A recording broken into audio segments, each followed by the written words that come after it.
terceiro dia da sessão de desastres naturais, a presença da matemática, da compreensão à prevenção, quarta-feira, 29 de julho. Tradicionalmente, a área de desastres naturais é baseada nesses 4 grandes grupos. Meteorologia, a água que está no céu; hidrologia, a água que está na superfície terrestre; geodinâmica e geografia humana, com toda a sua tradição, e a interface de geografia física está espalhada um pouco nas outras áreas.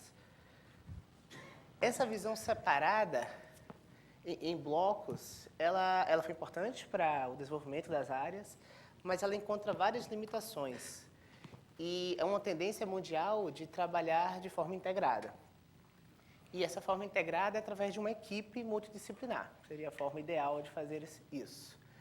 No CEMADEM, o Centro Nacional de Monitoramento e Alerta de Desastres Naturais, onde eu trabalho, nós temos equipes multidisciplinares que se revezam na operação do centro, que a gente chama de sala de situação, o coração, onde são emitidos os alertas. Se revezam 24 horas por dia, 7 dias por semana, 365 dias por ano. Então, qualquer hora, de qualquer dia, vai ter uma equipe multidisciplinar prestando atenção em tudo que acontece no Brasil. Mas ainda é uma equipe, então são várias pessoas diferentes juntas. Um profissional formado em uma abordagem multidisciplinar ainda é muito escasso no país. E é uma das tarefas também do CEMADEM, promover capacitação, defesa civil, profissionais de iniciativa privada, estudantes. Além dessas principais áreas, outras têm fortes relações com desastres naturais. Biologia, psicologia, epidemiologia, ciências dos transportes são apenas alguns exemplos.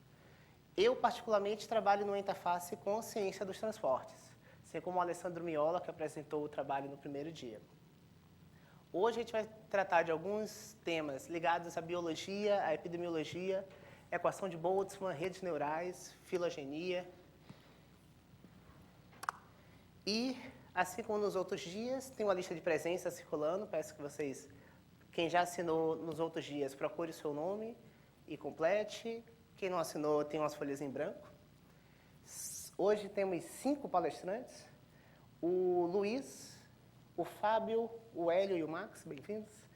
O professor Humberto Brandini, diretor de Metrologia Científica e Industrial do Inmetro.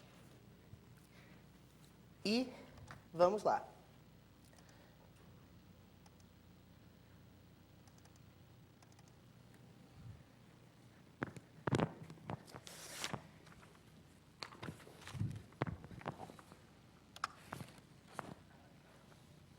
O Luiz Max Fagundes de Carvalho é graduado em Microbiologia e Imunologia pela Universidade Federal do Rio de Janeiro, aluno de doutorado em Biologia da Evolução pela Universidade de Edimburgo, Reino Unido. Tem experiência em bioinformática e métodos quantitativos. Obrigado, Luiz.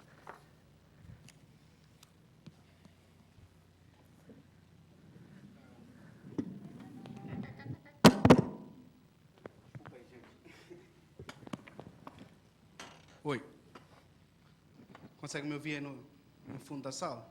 Consegue, né? Bom dia a todos. Muito obrigado pela presença. Obrigado à comissão organizadora, ao Leonardo, principalmente, pelo convite. Hoje eu pretendo falar sobre uma área chamada filodinâmica, que é uma área emergente, que tem uma interface muito grande com a matemática e que está em franca expansão, principalmente por conta do desenvolvimento de novas técnicas computacionais. E eu pretendo fazer isso em 3 partes, principalmente. Primeiro, eu quero falar brevemente sobre como é que a gente começou a juntar genética e evolução. Porque, hoje em dia, quem já teve algum contato com biologia, nunca escutou falar de nenhuma área da biologia sem que ela seja permeada pelo arcabouço teórico da evolução. Hoje, qualquer área da biologia, seja ela molecular, seja de populações, qualquer coisa ligada à biologia, passa pela evolução, tem interface com a evolução. Mas nem sempre foi assim, né? Ao contrário do que se pode imaginar, quando Darwin publicou a sua teoria, e isso foi revolucionário, mas a aceitação não foi imediata. Muito menos foi essa integração com as outras áreas da biologia. Então, eu acho que é interessante fazer um pequeno histórico para a gente tentar compreender como é que isso aconteceu. Depois, eu pretendo falar como é que a gente consegue juntar o que a gente sabe de como construir árvores filogenéticas a partir de dados genéticos com dinâmica de populações e dinâmica espacial, por exemplo. Eu, particularmente, né, faço doutorado nessa área e acho uma área muito, muito interessante. E depois eu quero apresentar um problema mais técnico, um problema matemático, que está ligado à questão da filodinâmica e é um problema do meu interesse, que eu gostaria muito de cativar alguém aqui ou alguém aqui na plateia para trabalhar junto nesse problema, um problema interessante em combinatória. Então, no começo, estou falando aqui do século XVIII, existia um sistema de classificação baseado em hierarquias, que é o que todo mundo aprendeu na escola, que é o sistema de Linneu, né?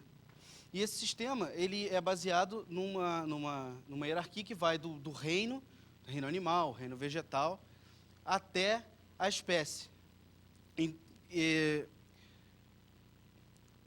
Quando Linneu criou esse sistema, quando ele propôs esse sistema de classificação, esse sistema não tinha nada a ver com a ancestralidade dos organismos. Tinha a ver com similaridades biológicas, similaridades de morfologia, por exemplo. Por isso que, por exemplo, os fungos, que hoje em dia a gente sabe que são organismos completamente distintos, eram classificados juntamente com as plantas, porque eles tinham várias características biológicas que lembravam as plantas, portanto, eram classificados dessa forma. A gente não tinha a ideia de ancestralidade comum, certo? Por exemplo, há alguns anos atrás, técnicas moleculares mostraram que os hipopótamos são a espécie mais próxima das baleias, a espécie terrestre mais próxima das baleias. O Linneu classificava os hipopótamos e as baleias em grupos completamente diferentes, porque ele não tinha acesso a essa ideia de ancestralidade comum, certo?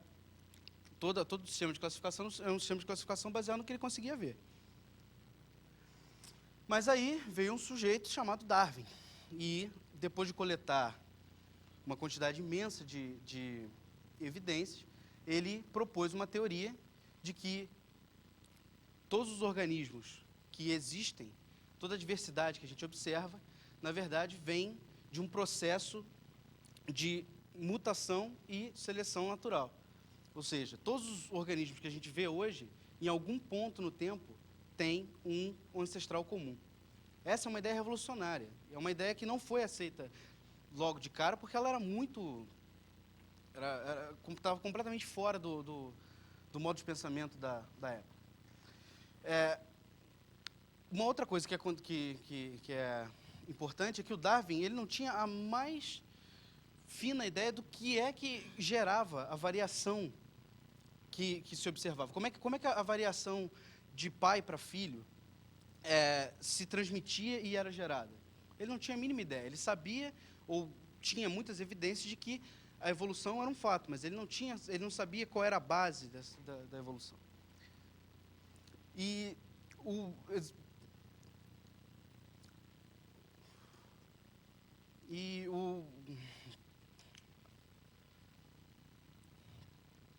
uma outra coisa que aconteceu foi que um monge chamado Mendel começou a experimentar com ervilhas, com plantas domésticas, e chegou a uma teoria chamada teoria particulada da herança genética, ou seja, ele chegou à conclusão de que os organismos, os caracteres que eles apresentavam, na verdade, passavam de pai para filho de forma particulada. E essa teoria ficou esquecida durante muito tempo, tanto que o próprio Darwin não teve acesso a essas informações. E houve um renascimento da teoria mendeliana por volta de 1900. Mas, no começo, os biólogos evolutivos que suportavam, né, a tese do Darwin, de verdade, eles estavam opostos aos geneticistas mendelianos.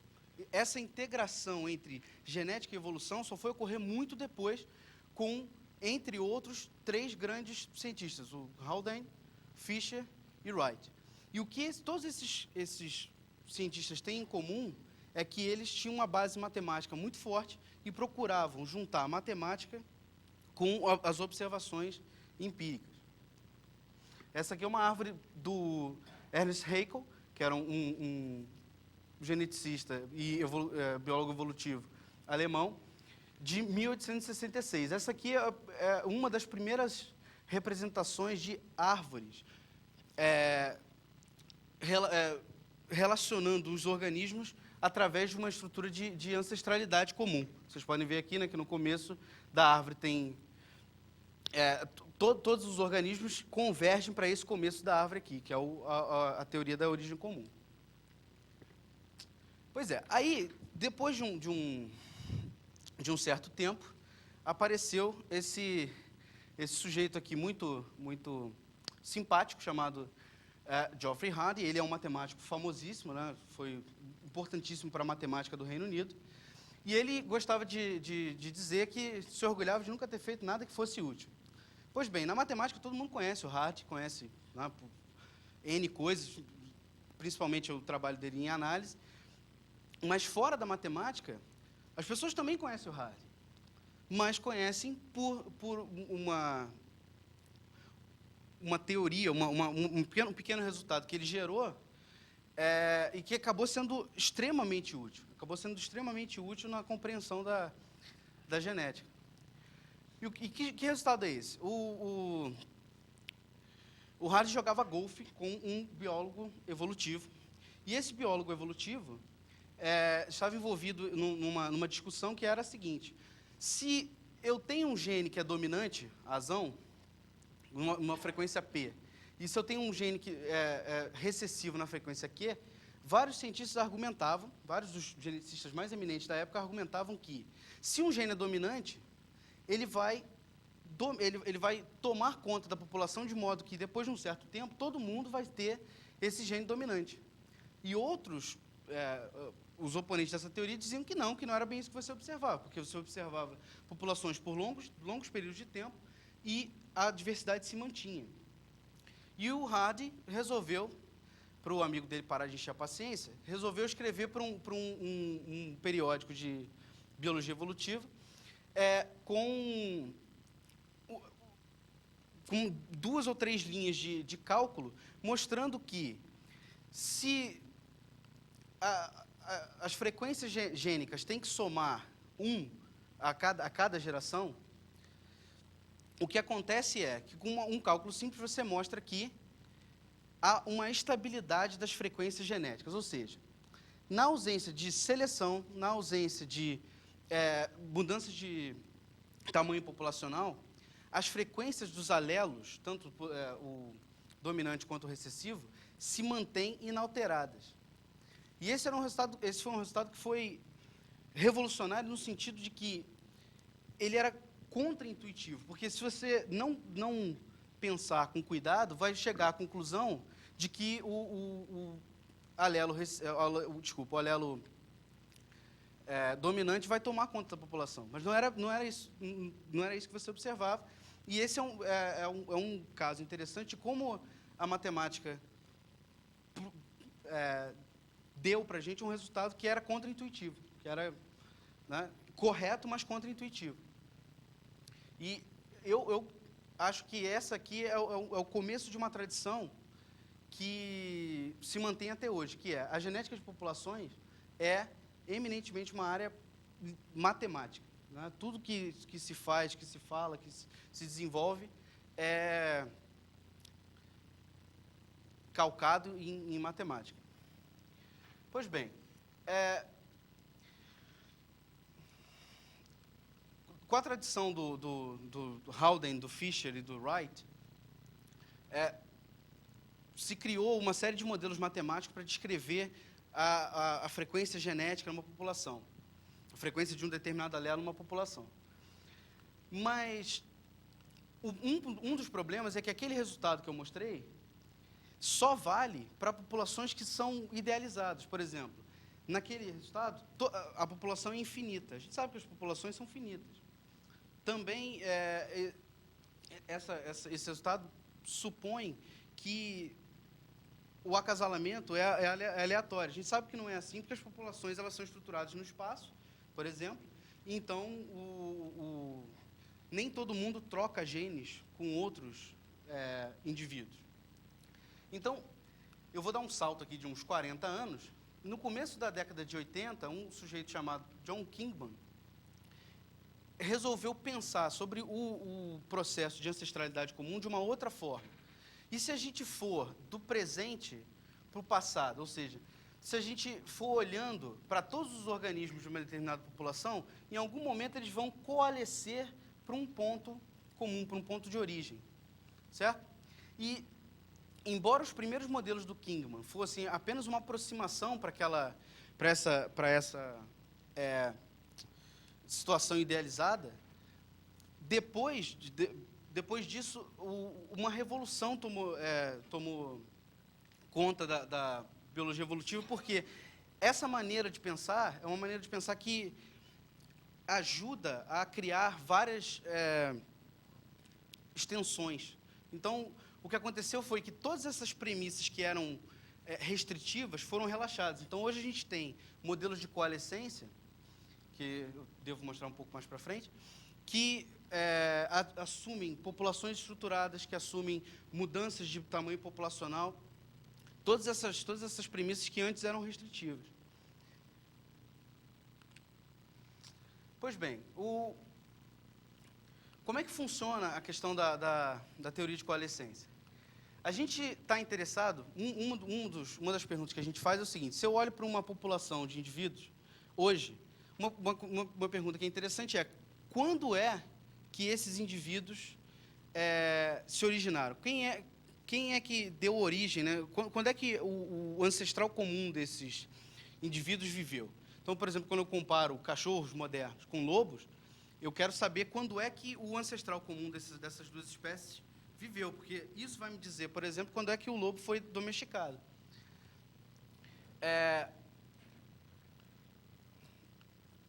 Uma das vantagens dessa abordagem do Kingman, de ir do presente para o passado, é que você tem expressões analíticas para distribuição de probabilidade dos tempos de coalescência, ou seja, das ancestralidades. Então, nessa expressão aqui, o que é importante é o número efetivo, número de população efetivo e a taxa de geração. O número o tamanho de população efetivo, ele tem a ver com o número de indivíduos que eu preciso amostrar numa população para que eu tenha representada toda a variação genética de uma população. Por exemplo, se você tomar o caso dos humanos, nós temos um número efetivo de população muito pequeno, ou seja, eu preciso de poucas pessoas para representar toda a variação genética dos seres humanos. Isso ocorre, em parte, porque nós vivemos em populações muito pequenas que sofreram gargalos de população. Então, a conclusão é de que grandes populações, por exemplo, da Europa e da África, descendem de pequenos grupos de seres humanos. Ou seja, durante boa parte da nossa história evolutiva, a gente esteve à beira da extinção. Uma outra expressão importante é que, usando a lei das esperanças, a gente pode computar facilmente a esperança, né, para o tempo de ancestralidade. Então, o tempo até o ancestral comum mais recente pode ser expresso de forma analítica, de forma bem simples. E uma coisa que é interessante é o seguinte, é que esses modelos, embora eles sejam idealizados de alguma maneira, eles são bastante robustos a violações das premissas. Isso significa que você pode fazer cálculos desse TMRCA, mesmo com amostras que violam as premissas. Você não precisa de muitas sequências, não precisa de muitos indivíduos amostrados e nem precisa que todas as premissas sejam atendidas. Isso é muito útil quando a gente está tentando estudar populações que são difíceis de amostrar, por exemplo, como quando a gente amostra pacientes HIV positivos, muitas vezes essas pessoas são de populações de difícil acesso. Então, a gente não tem recurso ilimitado para amostrar tantas pessoas quanto a gente gostaria. Então, eu vou dar outro salto, né? Vou dar um outro salto histórico aqui. Mais recentemente, o que as pessoas chegaram à conclusão de que elas podiam fazer era o seguinte: a gente pode juntar os modelos macroscópicos, modelos epidemiológicos macroscópicos que foram desenvolvidos no começo do século XX, que são baseados em equações diferenciais ordinárias, com árvores filogenéticas, de forma a estimar parâmetros que, de outra forma, seriam difíceis de estimar. Qual é o raciocínio que está por trás dessa técnica? É que, quando eu amostro sequências de pessoas de uma epidemia, a árvore que eu estimar dessa amostra, de alguma forma vai ser proporcional à epidemia que de fato aconteceu. Então, se eu conseguir relacionar a árvore de infecções, ou seja, pessoas quem infectou quem, com a epidemia de fato, eu consigo estimar, por exemplo, a taxa de transmissão, a taxa de recuperação, que são esses parâmetros, essas quantidades, são de grande interesse, porque a gente pode usar, por exemplo, né, resultados que a gente conhece de estabilidade para esses modelos, por exemplo, do R0, né, que define quando esse sistema entra em equilíbrio endêmico, quando tem doença, quando não tem. A gente pode usar essas quantidades para desenhar, por exemplo, políticas de controle. E essa ideia é uma ideia revolucionária. Essa é a ideia básica da filodinâmica. A gente pode juntar o que a gente já sabe desses modelos que foram bem trabalhados, os resultados analíticos, a gente pode juntar esses resultados com árvores filogenéticas. Então, essa figura aqui, eu acho que ela ilustra bem o que eu quero dizer. Se eu amostro de uma população que está crescendo exponencialmente, a árvore filogenética que eu vou obter tem essa cara. Mas se eu amostro de uma população que tem estado constante, a árvore vai ter uma outra forma. Vocês estão entendendo onde eu quero chegar? A forma da árvore que eu obtenho me diz alguma coisa sobre a população de onde eu tirei essa amostra. Então, esse aqui é um resultado interessante, que é os autores desse artigo, que é um artigo de revisão. Se vocês estiverem interessados, eu recomendo fortemente ler, porque é uma leitura bem leve, uma introdução bem gentil a essa questão da filodinâmica. Os autores desse artigo usam essas técnicas de filodinâmica para estimar a taxa de crescimento das epidemias de HIV em vários locais da África. Como a gente não tem equipes, né, de vigilância nesses locais, para estimar essas quantidades a partir de dados de incidência, dados de notificações, é muito difícil. Então, o que se faz aqui é o seguinte: esse tipo de estimativa a gente consegue com 200 sequências.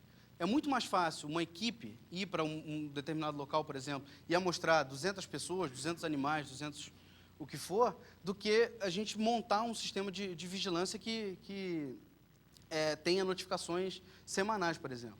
Então, essa é uma maneira fácil da gente estimar essas quantidades e, pelo menos, ter uma ideia de onde é que elas se situam, principalmente de forma comparativa. Por exemplo, aqui vocês veem que essa taxa de crescimento na América do Norte é muito maior do que a taxa de crescimento em Camarões. E aqui você vê que, por exemplo, dois subgrupos, dois subtipos do HIV podem ter taxa de crescimento muito diferentes.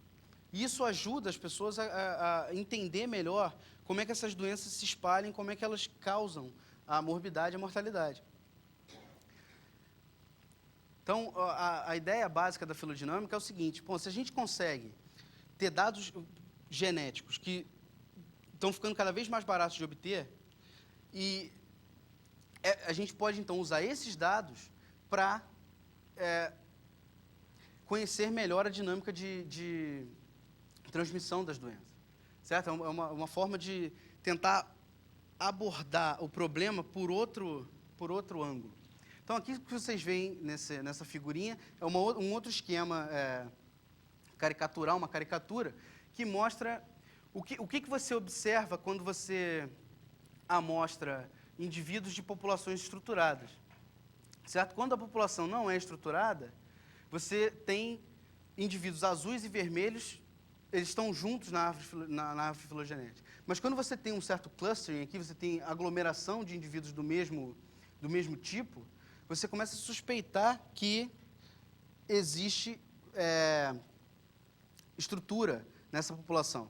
E é esse raciocínio que a gente vai usar, por exemplo, para reconstruir a dinâmica espacial de doenças a partir de dados genéticos. Então, o que vocês estão vendo aqui nessa segunda figura é um modelo que relaciona um movimento browniano, que eu acho que todo mundo aqui já ouviu falar em algum momento, com uma árvore filogenética.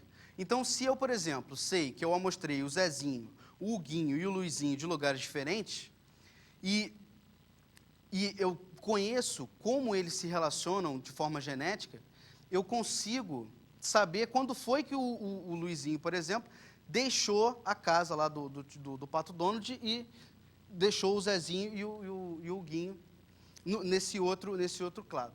Vai ficar claro agora, eu acho que essa é uma figura interessante, acho que tem bastante relação com o que a gente está com o tema da sessão, que é isso aqui que vocês estão vendo é o espalhamento do vírus do oeste do Nilo nos Estados Unidos. Os Estados Unidos era livre dessa doença até pouco tempo, mas no começo dos anos 2000, vocês podem ver aqui, a doença invadiu os Estados Unidos. Só que ninguém tinha muita ideia de como é que isso tinha acontecido, porque esse vírus mata primordialmente pássaros. E os pássaros voam de um lugar para o outro, eles migram. Então a gente não sabia quando e onde o vírus tinha entrado no continente. Por que é importante saber isso? Talvez a gente não consiga controlar mais o vírus do oeste do Nilo nos Estados Unidos, mas se a gente souber como é que ele invadiu os Estados Unidos, a gente pode evitar que ele invada, por exemplo, o Brasil. Certo? Então, vocês estão vendo esses arcos aqui? O que esses arcos são é uma árvore filogenética dessa sobreposta no mapa. Certo? E como isso é produto de uma estimação bayesiana, o que vocês estão vendo aqui nessas manchas são as regiões de confiança, né, de credibilidade, para as estimativas da localização do vírus, né, no período indicado.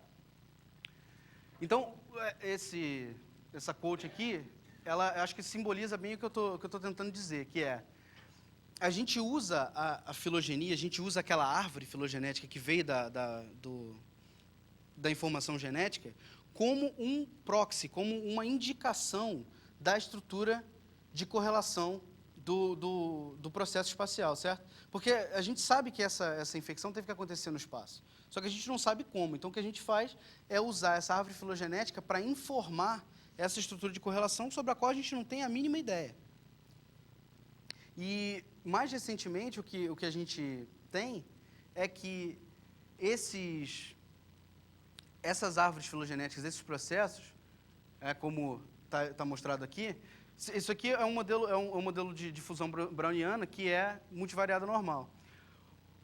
É muito fácil incluir aqui um termo condicional em que eu incluo, por exemplo, a temperatura, a densidade de pássaros, etc. Ou seja, eu posso pegar dados do CEMADEM, dados do INPE, dados de clima, dados de hidrologia, dados ambientais e informar o meu modelo de forma que eu aprenda melhor sobre o que é que está influenciando no espalhamento da doença, certo? Eu acho que vale ressaltar o seguinte, que nada dessas coisas seria possível se a gente não tivesse equipes multidisciplinares trabalhando nesse tema. Então, o que a gente tem são matemáticos, estatísticos, biólogos, epidemiologistas trabalhando em conjunto para gerar essas técnicas, certo? Mas nada se faz sem matemática, né? Você nunca vai ver um paper de filodinâmica sem uma equação. Se vir, desconfie. Bom, então, o que eu procurei falar até agora? Quando a gente pega sequências de DNA e de RNA de indivíduos, de amostras virais, etc., o que a gente consegue é construir essa árvores filogenéticas e usar essas árvores filogenéticas como estrutura de correlação. E é possível a gente obter indicações, né, insights sobre a dinâmica tanto temporal quanto espacial das populações a partir de dados genéticos. Eu estou falando de doença porque eu tenho esse interesse, mas essas técnicas, por exemplo, já foram utilizadas para mostrar como é que o mamute lanoso se espalhou pela Europa, como é que o lobo se espalhou também pela Europa e pela Ásia. Então, as aplicações são bastante diversificadas. Bom, eu não sei se ficou claro, mas eu queria que ficasse bem claro para vocês o seguinte: essas árvores filogenéticas, elas são o centro de tudo isso. Tudo que você faz, tudo que a gente faz, por exemplo, na hora de estimar esses parâmetros aqui, tudo que a gente está fazendo aqui está condicionado na árvore. Tudo que a gente está fazendo tem a ver com a estrutura da árvore. O que significa o seguinte, que se a minha árvore é ruim, se eu estimei uma árvore ruim, usando um método ruim, por exemplo, porque eu estou falando aqui das árvores para vocês, mas eu não contei como é que a gente faz isso, certo? Eu não contei como é que a gente monta essas árvores de propósito, porque é um tema muito grande. Mas o ponto é que se essas árvores são ruins, se elas não são bem estimadas, se as estimativas não são precisas, são enviesadas, tudo que eu vou concluir sobre o espalhamento do vírus, sobre o mamute, seja lá o que for, vai estar errado. Certo? Então, uma coisa importante é o seguinte: tanto os métodos bayesianos quanto os métodos de máxima verossimilhança que a gente usa para construir essas árvores, eles se apoiam em busca estocástica de árvores. E eu vou explicar por que isso acontece. Porque o espaço de árvores, embora ele seja finito, as árvores possíveis, embora ele seja finito, ele é ridiculamente grande, ou seja, não dá para eu explorar todas as árvores possíveis para saber qual que é melhor. Então, eu preciso fazer algum tipo de busca estocástica para encontrar uma árvore boa, uma árvore que, de fato, reflete a ancestralidade entre as sequências. Certo? Então, o que eu vou falar daqui para frente é um problema que está em aberto, que tem a ver com como a gente anda nesse espaço de árvore. Ou seja, como é que eu pulo de uma árvore para outra, avaliando se ela é boa ou se é ruim, de modo que, no final, eu encontre uma árvore boa. Bom, então, a gente precisa primeiro definir umas coisas, porque eu estou falando de árvore aqui, mas eu não defini o que é uma árvore, certo? Então, o que é uma árvore? Eu tenho um conjunto de táxons, ou conjunto de indivíduos, folhas, e a árvore é um grafo planar que vai juntar esses indivíduos de forma que os nós internos desse grafo planar tenham grau de até 3. Desculpa, de pelo menos 3. Se o grau for de exatamente 3, eu tenho uma árvore binária, ou seja, eu tenho um padrão mais ou menos assim, certo? Que eu não tenho tricotomias, eu não tenho 3 indivíduos relacionados na mesma ancestralidade. Eu tenho sempre um padrão de branching que é binário. Então, o que é importante desse slide?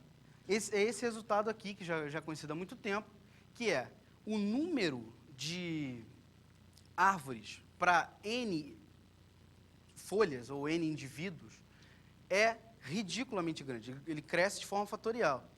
Ou seja, quando eu tenho, por exemplo, 53 indivíduos, sejam 53 sequências, sejam 53 pessoas, eu vou ter mais árvores, possíveis para esses 53 indivíduos do que existem partículas no universo.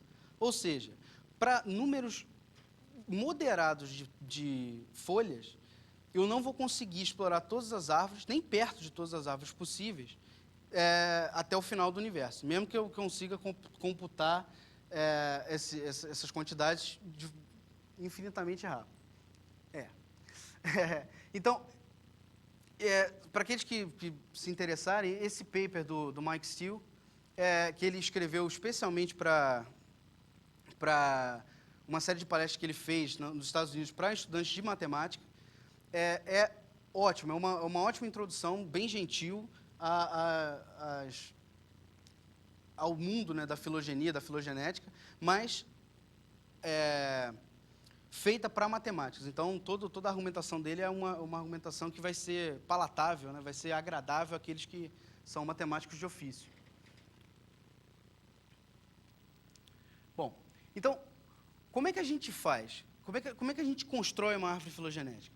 A gente precisa começar com uma árvore qualquer, certo? É isso que a gente vai fazer numa busca estocástica de árvores. Eu vou começar com uma árvore qualquer, que, em geral, é uma árvore ruim, certo? Por exemplo, imagina que eu tenho uma abelha, um chimpanzé, um ser humano e um rato. Se eu colocar a abelha junto com o ser humano e o chimpanzé junto com o rato, essa é uma árvore ruim, porque a gente sabe que a gente está muito mais próximo dos chimpanzés do que da abelha, certo? Então, como é que eu preciso começar com uma árvore qualquer, mas eu preciso ir movendo, as sub-árvores, de modo que, no final, eu consiga uma árvore que, de fato, mostre, né, a ancestralidade daqueles indivíduos. Então, uma das maneiras de fazer isso é usando o que a gente chama de subtree prune and regraft, que é pegar uma pequena parte da árvore, tirar ela de onde ela está e jogar para outro lugar. Isso ajuda a rearranjar a árvore de forma bem eficiente. Então, aqui o que vocês estão vendo é o seguinte: eu tenho 6 indivíduos, 6 folhas, e eu estou fazendo 2 operações dessas de SPR. Estou tirando esses 2 caras aqui, colocando do outro lado, pegando esse sujeito e pondo aqui, certo? Existem várias maneiras de mover sub-árvores, e esse é um tema aberto. Qual é a melhor maneira? É um tema aberto que acho que vocês já puderam perceber que é um prato cheio para os matemáticos. Mas eu vou me concentrar nessa maneira de fazer, porque a gente tem alguns resultados de um paper recente que são bastante interessantes para começar a explorar essa questão de explorar o espaço de árvores. Então, o que vocês estão vendo aqui é uma árvore, uma árvore T, e a vizinhança dessa árvore em termos de operações SPR. Então, todo mundo que está aqui, né, nessa vizinhança, está a uma transformação SPR de T. E acho que vocês conseguem perceber o seguinte, que se eu conheço a estrutura desse grafo, certo? Eu vou conseguir andar nesse grafo, nesse espaço de árvores, de forma mais eficiente.